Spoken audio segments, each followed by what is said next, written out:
Welcome to episode 4 of the TiqAssist show. Chris and Jamie here. Today's episode is all about NBA ticket resale, as the regular season kicks off on Tuesday, October 18th, with the Celtics hosting the 76ers, followed by the Warriors opening up at home against the Lakers. That Warriors home opener is being reported by media as being the second highest priced regular season game ever, second only to Kobe's final game. We've talked a bunch about the NFL season. As we move into the NBA season, we at TiqAssist have to think about how to approach different sports with different formats and slightly different approaches. Just like the sports world, every season is different for season ticket resale. This year's NBA schedule has a lot of intricacies that have to be managed. Some of those complexities and things that we think about, the early season games in the NBA really don't have a ton of importance. You're selling NBA tickets during the NFL season, and the NFL is still the most popular sport in America, really up until Christmas. Selling weekday games, early in the week, Monday, Tuesday, Wednesdays are things that have to be managed. And then we have the addition of these long home stands and an increase of these home back-to-backs, which are great for the players in the travel schedule, but really difficult for season ticket holders to move tickets and create a lot of complexities in the marketplaces with supply and demand. Chris, what are some of the things that we really think through to manage this for our season ticket holders? There definitely are unique complexities to selling NBA tickets relative to other sports, all of which we need to factor into our ticket pricing. The first thing that we think about when pricing is that early season NBA games carry less importance.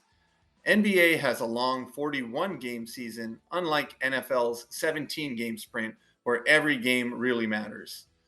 And you see that right off the bat with the NBA home opener, as the NBA home opener doesn't carry quite the same resale value premium as you see with the home openers of the NFL or MLB. We also understand that selling NBA tickets during the NFL season brings various challenges. First, NFL is still America's most popular sport, which means that NFL is stealing eyeballs and soaking up people's limited free time. Christmas Day is really when the NBA starts to gain interest with their 5-game showcase across ABC and ESPN.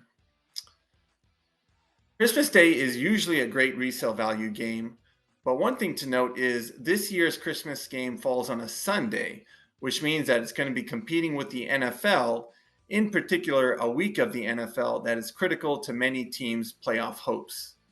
So we expect Christmas ticket prices to be softer this year than a normal year. So for all Sunday NBA games that happen until the end of the NFL season, we expect to yield less of a resale value premium for those valuable weekend games. We also account into our NBA pricing the challenges of selling weekday games, particularly those early week Monday, Tuesday, Wednesday games. For the people that are working, it can be pretty hard to make it to a 7 p.m. start, fighting through traffic. And then also those games end fairly late, so they'll be getting home late. As a result, you do see a higher supply on the resale marketplaces and less demand relative to a weekend game. The last major factor in our NBA pricing strategy are the long homestands that happen in the NBA and those back-to-back games.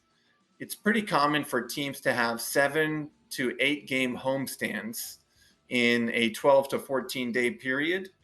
And what you see there is it's too many games for fans to be attending in a short time span. So again, you tend to see higher supply and lower demand, which leads to much lower resale values and fast dropping prices. You see a similar impact to the back-to-back games as well. Typically, we're focused on the players normally, thinking about, okay, a lot of teams will sit their superstars on either the front end of a back-to-back or the back end. But it's also hard on the season ticket holders, too, to make the time to attend back-to-back games. That's a quick breakdown of some of the complexities that TiqAssist manages for our season ticket holders. As sports fans, we love to check out the schedule when it comes out and really analyze which games will be the best for our customers. Check us out at TiqAssist.com and our social channels for more advice and information. That's a wrap for this episode. For Chris and myself, we'll see you next time.